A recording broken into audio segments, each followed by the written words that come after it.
प्रियहरू, good morning, जय मसी। आशा छ तपाईँहरू सबै एकदमै कुशलै हुनुहुन्छ। यो हाम्रो मेवाको बोटलाई तपाईँको अगाडि देखाउन ल्याएको छु। यो बोट चाहिँ एकदमै पातुलो छ, तर फल भने लट्टै फलेको छ र आउँदो दिनहरूमा यो मेवा जब ठुलो हुँदै जान्छ, बढ्दै जान्छ, यो बोटलाई थाम्नु गाह्रो पर्छ।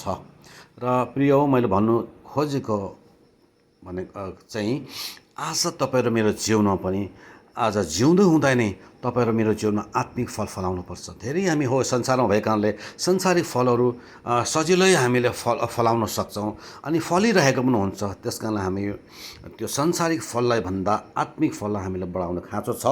किनभने यहाँ मत्ती 7 अध्यायको जब हामी 16 पद पढ्छौँ नि, यहाँ भनेको छ, तिनीहरूका फलबाट तिमीहरूले तिनीहरूलाई चिन्नेछौ।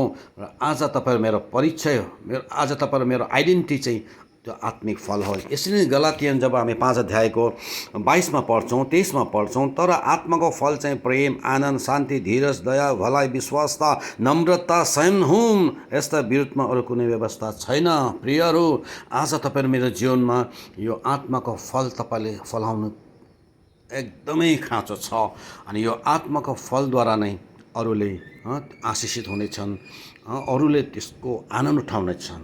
धन्यवाद।